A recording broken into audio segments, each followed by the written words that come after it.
Forbidden Psalm. Bah alors, Maddib il a dit Forbidden Psalm, donc je vais faire ça. Pour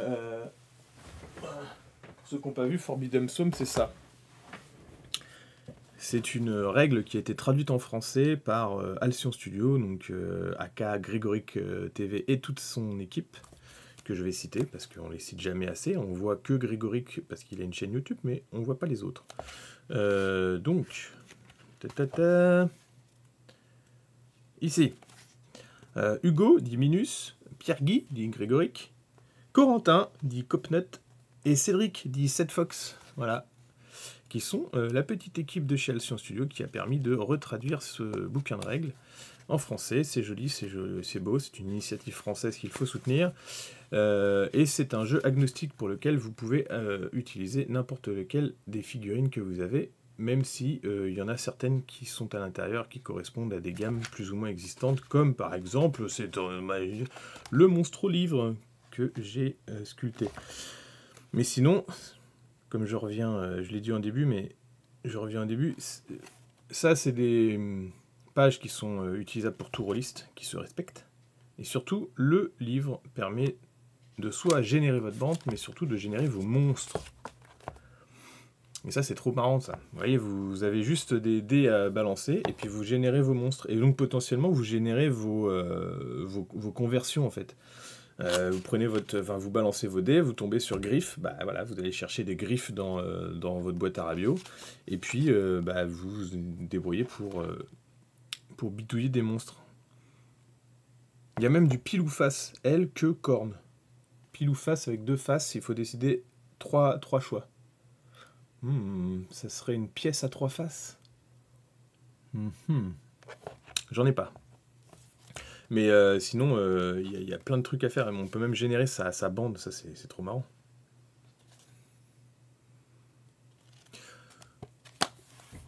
Donc, on va voir les figurines de chez Alcyon Studio, qui sont donc arrivées sur cette petite boîte-là. Salut Mar, quelques figurines pour compléter les tables de Forbidden Psalm, mais surtout un élémental de fromage. Signé Corentin. Merci Corentin. Alors, j'avais déjà juste ouvert la boîte parce que, en fait, quand je l'ai reçu, je ne savais pas ce que je recevais. Comme je reçois beaucoup de colis, j'ai reçu ça dans un mondial relais. Les gentils petits personnages de chez Alcyon Studio ne m'avaient pas prévenu. Et du coup, j'ai ouvert quand même pour savoir. Et quand je me suis rendu compte que c'était des figurines, j'ai arrêté puisque je me suis dit, bah, autant les découvrir avec vous. Donc, on a le logo Alcyon Studio, voilà, sur des petites boîtes. Et on va regarder ça tranquillement. Il y en a pas mal, hein. Il y en a d'autres à l'intérieur. C'est bien protégé, ça arrive dans des petits copeaux. On va regarder cette première-là. C'est bien, ça me fait des petites boîtes. Merci les gars. Ok.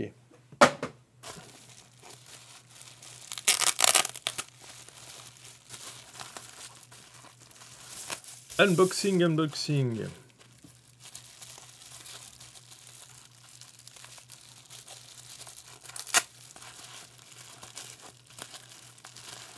C'est un... Eh ben voilà, c'était cité c'est l'élémental de Savoie ou l'élémental de fromage ou élémentaire de ce que vous voulez.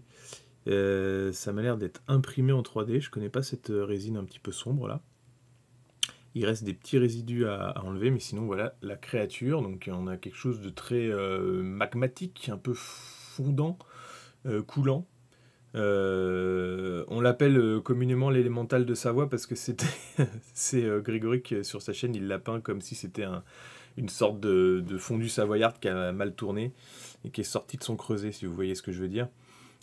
Sinon, basiquement, ça pourrait se peindre plus comme une sorte d'élémentaire de lave, un truc qui sort et tout ça, donc il y a moyen de s'amuser.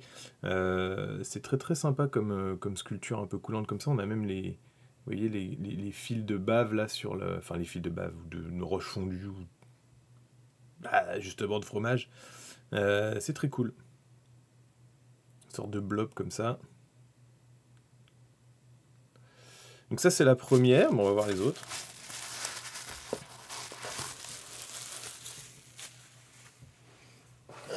Deuxième boîte. Donc ça c'est pareil, c'est des choses qui ont normalement leur profil dans le petit bouquin que je vous ai montré.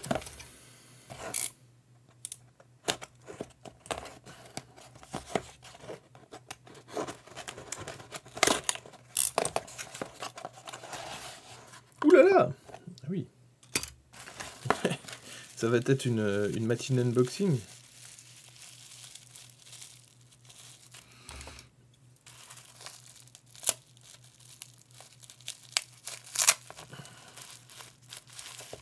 Alors, à vrai dire, je savais même pas qu'ils avaient autant de figurines dans leur petite gamme. On est toujours sur la résine d'impression 3D, je pense. Et on a une sorte de petite créature. Alors je dis créature parce que c'est humanoïde, mais ça a quand même des pieds un peu de piaf. On est clairement sur une sorte de corbeau, mais avec un masque façon ancien médecin médiévaux là. Très sympa ça, avec sa petite pelle. Disons qu'il veut soigner la peste, mais il se dit déjà que ça va pas fonctionner, donc il prépare la pelle pour creuser le trou, quoi. Il y a plein de petits outils sur le côté, ça peut être marrant ça. Une petite figurine, c'est joli. Je les remettrai en sachet tout à l'heure.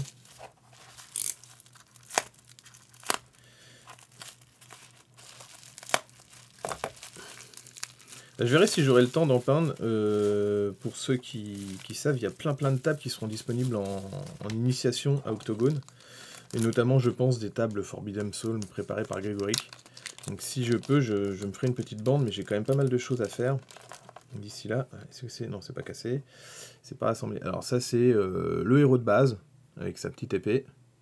Pareil, il y a des petits soutiens enlevés là, qui sont issus de l'impression 3D, et donc on met l'épée façon épée à deux mains là.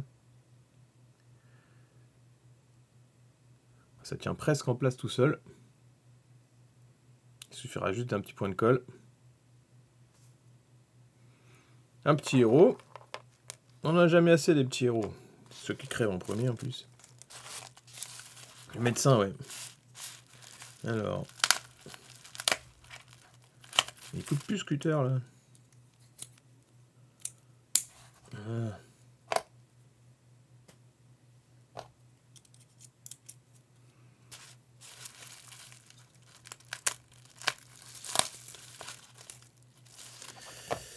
Qu'est-ce qu'on est? On a sur alors, un paysan. Des paysans. Ça peut servir. À mettre en première ligne. Donc avec sa fourche. Paysan, paysanne, paysanne. Paysanne, elle a vite fait une sorte de bustier un peu plus prononcé que si c'était juste un homme. Donc une paysanne avec son petit fichu sur la tête. Personnage PNJ de base, je pense.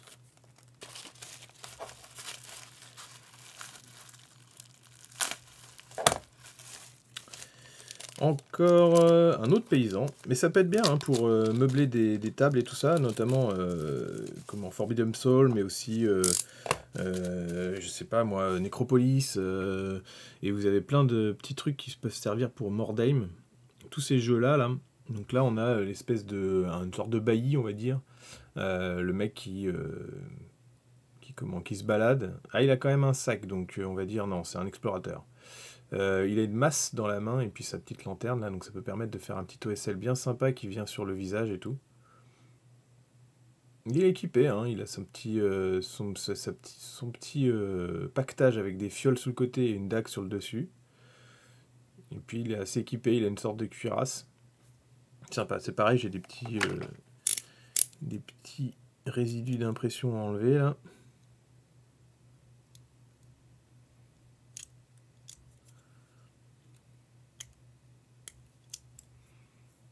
Pas trop de préparation, là, la figurine est déjà relativement propre, il y a juste des petits résidus de tiges de soutien à enlever. Elle est sympa celle-là. Éventuellement faire une bande avec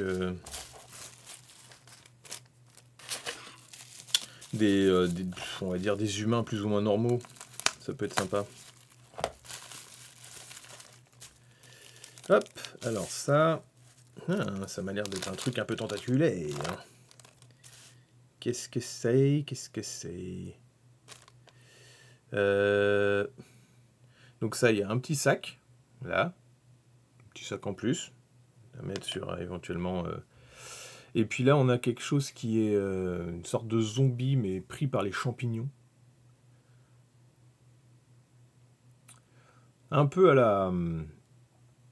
la comment ça s'appelle? Le film, enfin la série qui était sortie basée sur le jeu vidéo, là, dont j'ai oublié le nom. Pas Walking Dead, mais l'autre truc avec les zombies.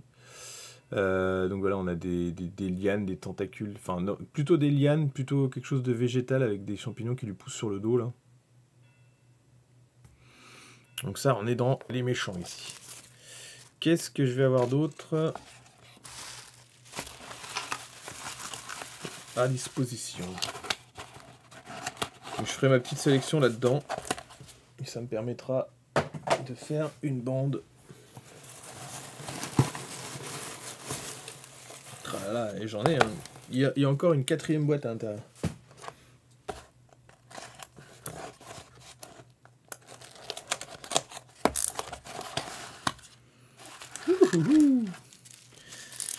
J'aime bien, j'ai des balles des figues.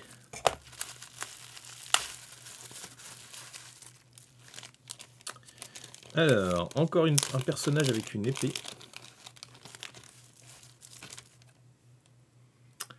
Est-ce qu'on est sur un antagoniste ou c'est plutôt un roi, il n'a pas l'air d'être mort-vivant. Donc je dis ça parce que du coup son épée fait un petit peu liche. Mais sinon le roi en lui-même, non, il a l'air de... Vous voyez les petits soutiens comme ça enlevés là, dans le creux de la cape. Et sinon c'est quelque chose qui est... Enfin c'est un personnage qui est vivant en tout cas. Donc plutôt chez les gentils je dirais. Bien qu'on n'ait jamais vu un roi avec sa couronne à pied aller sur le champ de bataille. Hein. Si, en médiéval fantastique ça passe. Non, les rois ils étaient plutôt à l'arrière du champ de bataille. Donc hop. Ça ok. Ça en fait de la figue. Hein.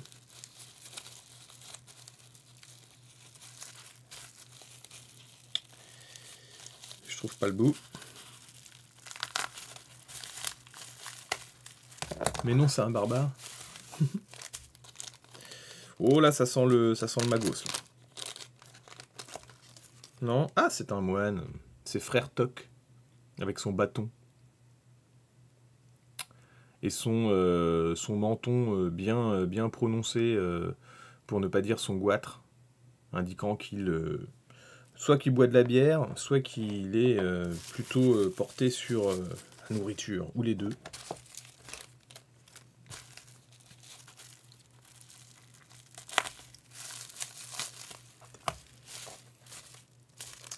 Encore un petit personnage.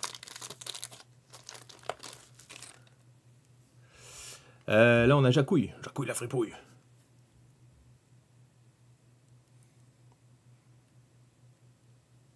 Madame Ginette. Tu es un laidron et tu es bien bonne. Elle a réussi cette figurine parce qu'on a directement le faciès de Jacouille, enfin de Christian Clavier à l'époque, on va dire, avec son gros nez. Là. Et ouais, on retrouve bien l'attitude de Jacouille. Je trouve que c'est bien cool comme truc ça. Hop.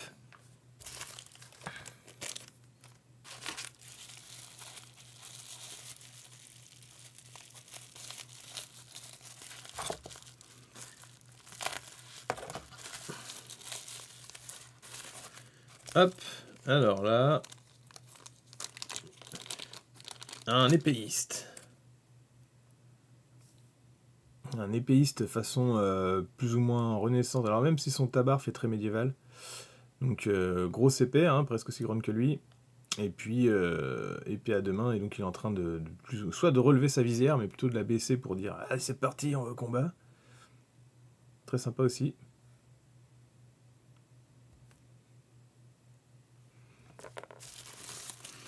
Ouais, je vais choisir. Je vais choisir ce que je vais faire dans ma bande. Peut-être un truc très éclectique.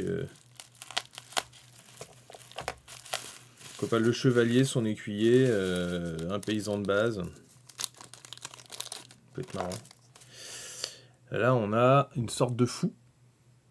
Une sorte de fou ou un... On sait pas trop. Il a l'air d'être... ouais, il a l'air d'avoir les manches attachées. Et puis le côté bonnet fait que ça suggère un fou. Jambes nues. Et puis par contre, il a un grand nez qui pourrait presque correspondre à un gobelin. En tout cas, quand t'as un tarin comme ça, mon pote, soit t'as une prothèse pour un film, soit tu es très vieux, parce que le nez continue à grandir. Pour ceux qui ne savent pas, plus on vieillit, plus on a les oreilles et le nez qui grandit.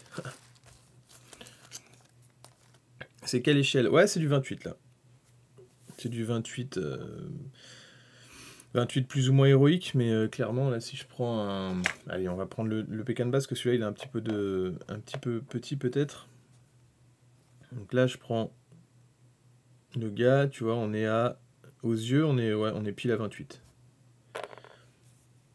Donc c'est du vrai 28 mm. Suite des festivités.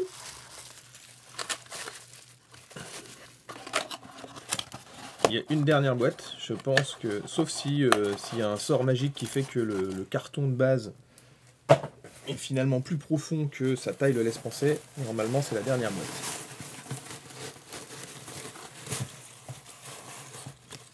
Oui.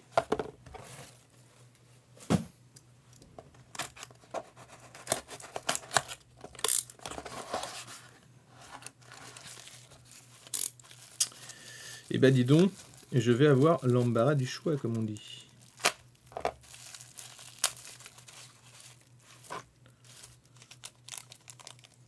Ah. Ça sent le cultiste. Ça sent le cultiste, je vous le dis. Ah non, je me suis trompé. J'ai cru que j'avais vu une sorte de tête avec des tentacules. Parce qu'il a les... Bah, c'est pas loin quand même, parce que du coup, il a quand même les cheveux qui font des trucs bizarres.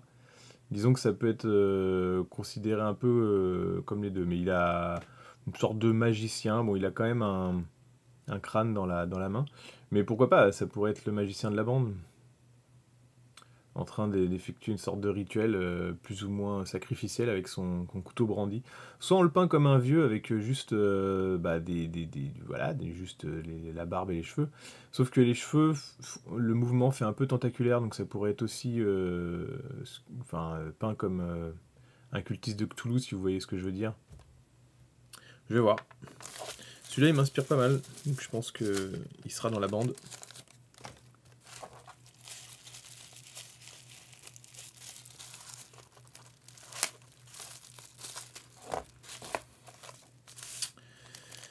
Ah, encore un petit personnage bizarre. Un peu du même style que le premier que j'avais déballé là. Façon médecin. Hop. Donc une masse d'armes et une sorte de... On est entre le casque à bec de Corbin et... le casque à bec et la passoire à salade. Je sais pas trop. C'est marrant comme casque. Donc là, pareil, je pense que c'est plutôt un antagoniste. On a l'impression de voir une sorte de cultiste quand même. Je pense qu'il irait bien avec le premier que j'avais. Alors on peut se faire une bande avec que des têtes un peu piquantes comme ça là. Les deux vont bien ensemble, je trouve. Avec cette bande, tu as de quoi faire 2 bandes. Ouais, je pense. J'ai pas encore suffisamment lu les règles de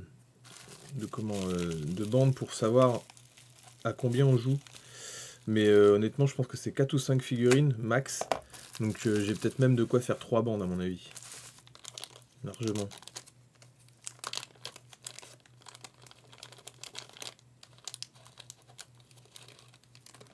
Un archer, c'est toujours utile. Pour caler un carreau dans l'œil du mec d'en face. Sympa celui-là aussi.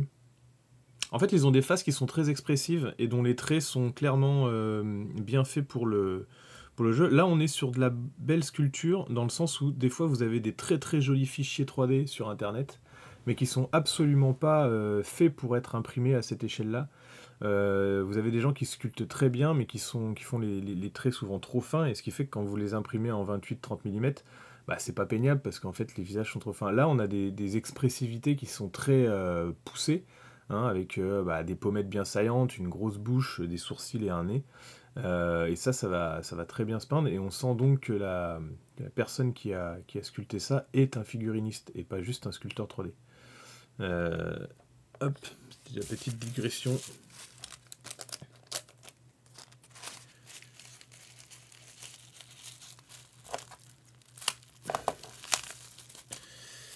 Qu'est-ce qu'on a ici? Là, on a aussi un cultiste. Enfin, un mec... comment ça s'appelle? Bon, quelqu'un qui a été puni, quoi. Il a un petit sourire un peu inquiétant, dont on distingue les dents. Et puis sinon, il a sa petite pancarte de un pénitent, voilà, c'est ça que je cherchais. Un pénitent. Va falloir que je redresse un tout petit peu sa dague, là, qui est un petit peu courbée. Donc ça, c'est pareil, je vais chauffer doucement, et puis... c'est sympa, avoir une sorte de pénitent dans la bande, comme ça. J'avais dit cultiste, mais non, c'est plus... c'est un humain normal. Il n'est pas en train de muter quelque part. Et dernière figurine.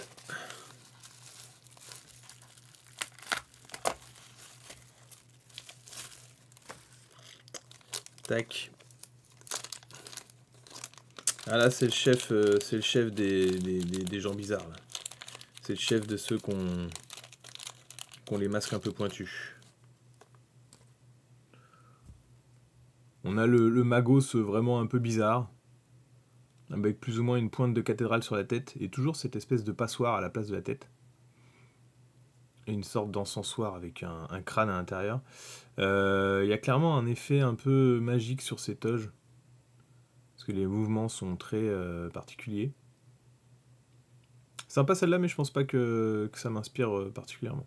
Elle est marrante, hein. Mais elle fait plus un petit peu statue qu'autre chose. Bon, je sais pas. Je pense que je vais faire plus une bande classique. Ceux qui m'inspirent le plus, alors évidemment, il y a l'élémental, là, que je pourrais peindre façon élémentaire de lave, étant donné que le côté reblochon et fondu savoyard a déjà été fait par Grégoric. Et sinon, sur ma bande, je pense que il y a celui-là qui est bien, mode capichef un peu bourrin, là. Le pénitent, parce que ça fait une grosse différence, c'est marrant. Jacouille, évidemment. L'écuyer. Qu'est-ce que je peux mettre d'autre? Le moine.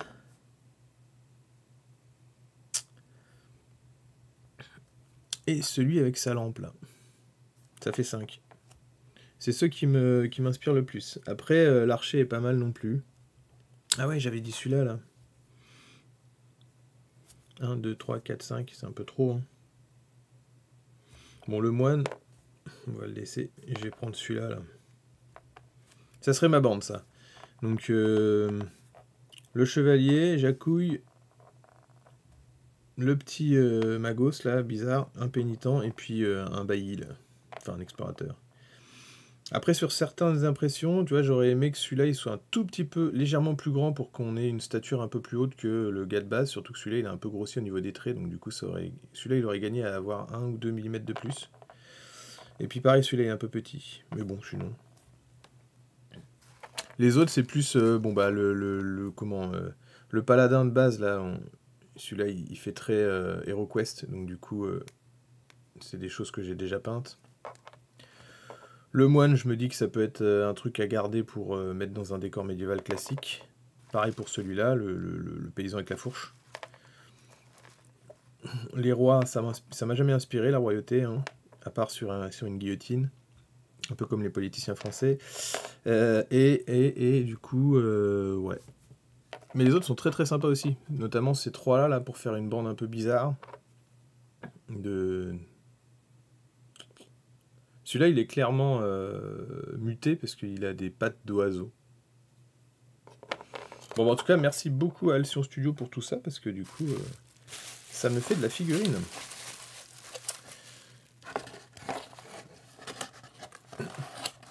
Après, je peux aussi tirer la génération aléatoire sur le bouquin de règles, et puis voir sur quoi je tombe. Peut-être que je tomberai sur des choses beaucoup plus...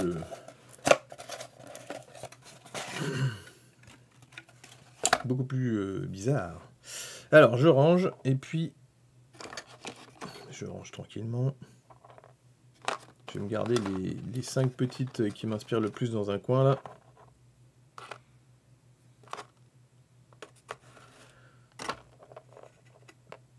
Ouais, celui-là, il est sympa aussi.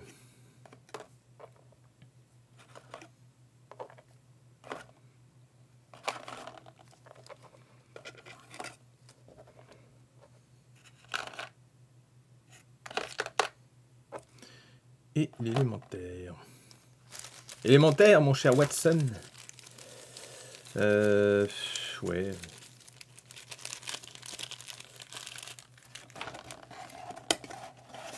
Ben merci beaucoup Alcyon Studio. Voilà, une petite pub avec le logo là. Donc rappel, Alcyon Studio et Forbidden Psalm. Pour ceux qui veulent commander, le livre est disponible dès aujourd'hui.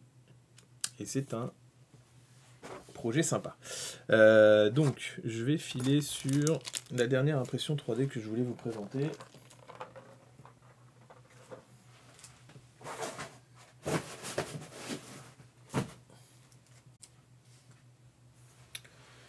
Si vous vous souvenez bien, j'avais fait l'élémentaire de fondu surtout. Ouais, je pense que je le ferai